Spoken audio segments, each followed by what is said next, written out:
Hi, OHM. Welcome to Personal Protective Equipment Safety Training.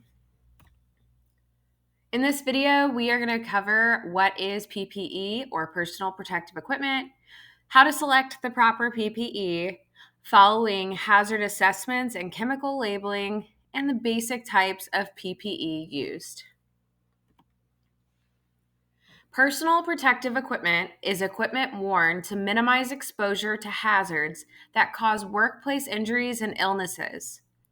These injuries and illnesses may result from contact with chemical, radiological, physical, electrical, mechanical, or other workplace hazards. Selecting proper PPE comes down to knowing and being aware of what task you are about to perform and what the hazards are involved in that task, which is where we are going to learn to use a hazard assessment and review chemical labeling. Also, it's important that we are training or being trained on the use and care of the PPE that we are required to wear and maintaining our PPE and replacing when it's worn out or damaged and no longer as effective as it originally was. When it comes to chemical safety and chemical labeling, chemicals should all have a label on them that identifies the type of hazards, the hazard index, and the type of PPE that should be used when handling those chemicals. These are going to be found in your SDS binders, or if there's an original bottle or a secondary bottle, they should be labeled with these hazards and information.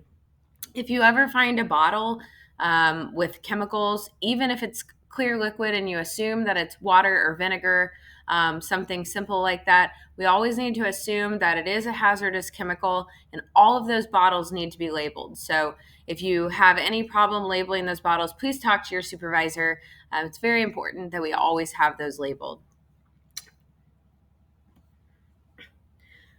Hazard assessments have been completed for O'Reilly Hospitality, and they are completed by both the operation and then within that operation, the job function or activities that take place. So in this example, you see that the operation itself, this is for a hotel, but more specifically, this is for anyone in housekeeping, anyone who does janitorial work or laundry. And as you can see, that first column is going to identify what hazards are present in the roles and responsibilities of those jobs, the sources of the hazards. So for cuts, broken glass is going to be a source of a hazard there. For chemical hazards, the cleaning surfaces and cleaning by hand and exposure to chemicals, and then slips and falls, wet floor surfaces, maybe a lobby or a guest room bathroom, a pool area, something like that. And then when you get over to the right side of the hazard assessment, it's going to identify what PPE or personal protective equipment is required based on those hazards in those job functions. Now we have these hazard assessments down to pretty specific operations. So Big Shots has their own file with the Big Shots hazard assess or the Big Shots operation, but then broken down into different job functions. So there's a hazard assessments for maintenance and groundskeeping. There's one for kitchen and prep. So you can go in and find these based on your department, and it will identify those specific hazards based on that function. Another example, we have one specific to Macadoodles. Looks similar to the first one we looked at, but it looks like source of hazards could be broken glass, cleaning surfaces by hand, and wet floor surfaces. Now we're just going to show some examples of PPE that could or should be used depending on your role in the company. The first one being kitchen footwear, non-slip, slip-resistant shoes, whatever you want to call them. We have a partner for slip-resistant shoes called Shoes for Crews, and they offer great discounts. They do monthly specials. Tracy Dusenberry does a great job of communicating those when they have specials going on. But if you ever have questions, reach out to your supervisor or to Tracy Dusenberry directly. She would be happy to help.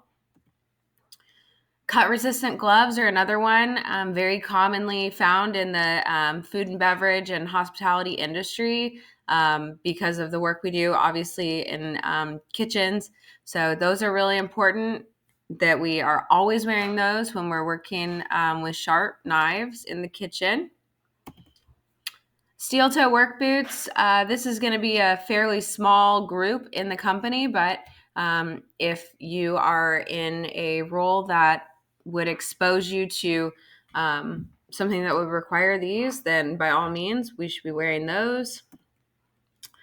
Safety glasses and goggles. These are going to be common if you're working with chemicals in your job. Work gloves. Electrical insulated gloves for anyone who is doing electrical work, or those authorized lockout tagout individuals most likely will be the ones who would be using electrical insulated gloves for anything. And the chemical resistant gloves, pretty straightforward. Just some samples of some PPE that you might see or that you might use. Maybe you didn't know what it was called, or just so we can add some recognition to those. And that is personal protective equipment. If you have any questions, please feel free to connect with your supervisor, the general manager at your property, or of course, you're always welcome to reach out to me, Casey Brower, and I would be happy to help.